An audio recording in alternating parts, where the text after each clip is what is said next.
കർക്കിടക മാസമൊക്കെ അല്ല, ഞാനൊരു ഉലുവക്കഞ്ഞി വയ്ക്കാൻ പോവുകയാണ്. 50 ഗ്രാം ഉലുവ ഇന്നലെ വെള്ളത്തിൽ ഇട്ടിരുന്നു, കുതിർത്തു. അത് ശരിക്കും കുതിരണം. ഇത് ആദ്യം ഇത് വേവിക്കുക. അത് കഴിഞ്ഞാൽ ഉണക്കലരി, നെല്ല് കുത്തിയ ഉണക്കലരി, അത് 1/4 കിലോയുണ്ട്. ചക്കരയാണ് ഇതിനെടുക്കുന്നത്, ശർക്കരയല്ല. ശർക്കരയാകുമ്പം പഞ്ചസാരയ്ക്ക് തുല്യമൊക്കെ ആകും. ചക്കര വേണം, അത് ഉരുക്കിയെടുക്കണം. ചുക്ക്, ദഹനത്തിന് ചുക്ക് വേണം. ചുക്ക്, ജീരകം, 2 കുരുമുളക്, ഗ്യാസ് വരാതിരിക്കാനാണ്. 2 വെളുത്തുള്ളിയും കൊച്ചുള്ളിയും എണ്ണ വഴറ്റിയിടും. കൊച്ചുള്ളി ഇല്ലാത്തതുകൊണ്ട് ഞാൻ പകുതി സവോളയാണ് എടുക്കുന്നത്. കൊച്ചുള്ളി ഇല്ല, ഇവിടെ തീർന്നു.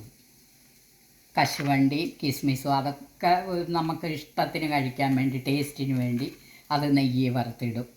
തേങ്ങാപ്പാലിൽ അരി വേവിക്കും. ശർക്കര ഉരുക്കിയിട്ട് അരിയും ഉലുവായും കൂടെ വേവിച്ച് കഴിഞ്ഞിട്ട് പിന്നെ തേങ്ങാപ്പാൽ ഒഴിച്ചെടുക്കും. ഞാൻ കാണിച്ചു തരാൻ ചെയ്യുമ്പോൾ. ഉലുവ 2 ആവി കൊള്ളിച്ചൊന്ന് വേവിക്കട്ടെ. അത് കഴിഞ്ഞിട്ട് അരിയൊക്കെ ഇടാം. വേവുണ്ട്, ഉലുവയ്ക്ക് വേവുണ്ട്. അല്പം വെള്ളത്തിൽ ഉലുവ വേവിക്കട്ടെ. ഉലുവ വെന്തിട്ടുണ്ട്. ഉലുവ ഇത്രയും വെന്തു. ഇനി നമുക്ക് അരിയും ശർക്കര പാനിയും ഇടാം. അരി 3-4 പ്രാവശ്യം കഴുകി വെച്ചതാണ്.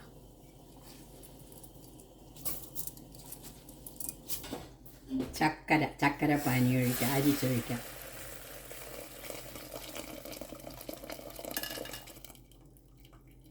ഇതിലേക്ക് ജീരകം പൊടിച്ചത്, കുരുമുളകും കൂടെ പൊടിച്ചത്, ഗ്യാസ് വരാതിരിക്കാനാണ്. ചുക്ക് പൊടിച്ചത്,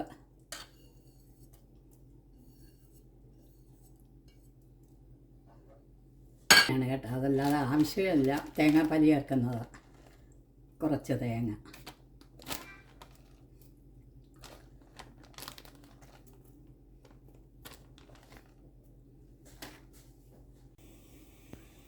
നമുക്കതിനുള്ള ഉള്ളി വറുത്തെടുക്കാം നെയ്യിൽ.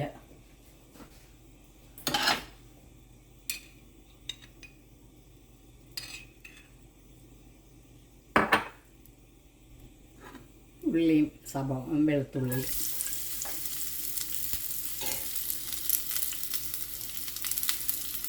ഇത്രയും വഴന്ന് കിട്ടിയാൽ മതി. സവോളയും വെളുത്തുള്ളി അത് നമുക്ക് വഴന്നു.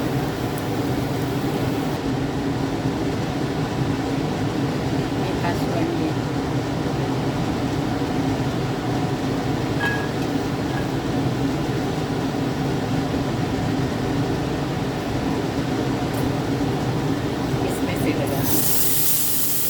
കുക്കർ തുറന്ന് നോക്കാം എങ്ങനെയായെന്നുള്ളത്.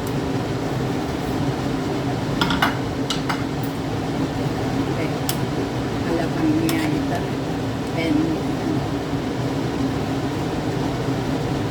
നല്ല ഭംഗിയായിട്ട് വെന്ത്.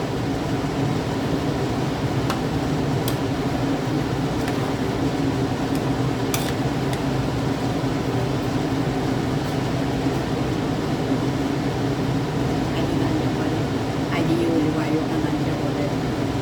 ഇനി നമുക്ക് തേങ്ങാപ്പാൽ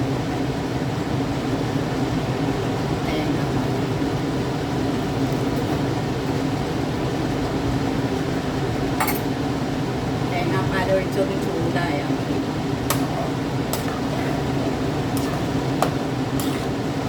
ഒരു സ്വല്പം ഉപ്പിടാം.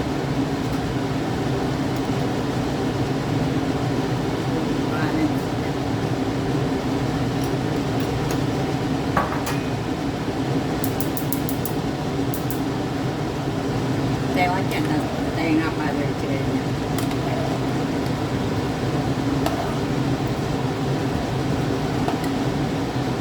കുറച്ച് ഏലക്കാപ്പൊടി,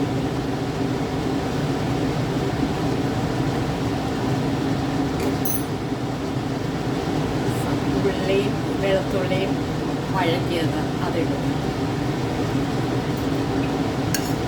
വണ്ടിപ്പരിപ്പും വറുത്തത്,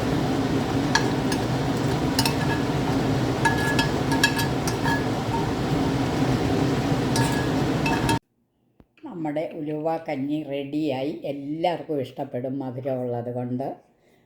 പിന്നെ 50 ഗ്രാം ഉലുവ മുമ്പിലെ ദിവസം രാത്രി വെള്ളത്തിലിട്ട് കുതിർത്ത് അത് തന്നെ വേവിച്ചു ആദ്യം 2-3 വിസിൽ വരുന്ന വിധം.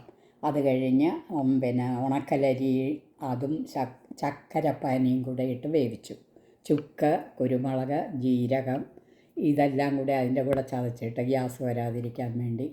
പിന്നെ അത് വേവിച്ച് കഴിഞ്ഞ് തേങ്ങാപ്പാലൊഴിച്ച് ഒന്ന് ചൂടാക്കി എടുത്തിട്ട് വെളുത്തുള്ളിയും കൊച്ചുള്ളിയും നെയ്യ് വഴറ്റിയിട്ടു. പിന്നെ കിസ്മിസ് അണ്ടിപ്പരിപ്പും വഴറ്റിയിട്ടു. ഇതാണ് പിന്നെ ഉലുവ കഞ്ഞി. ഇഷ്ടപ്പെട്ടെങ്കിൽ സബ്സ്ക്രൈബ് ചെയ്യുക, ലൈക്ക് ചെയ്യുക, കമൻറ്റ് പറയുക.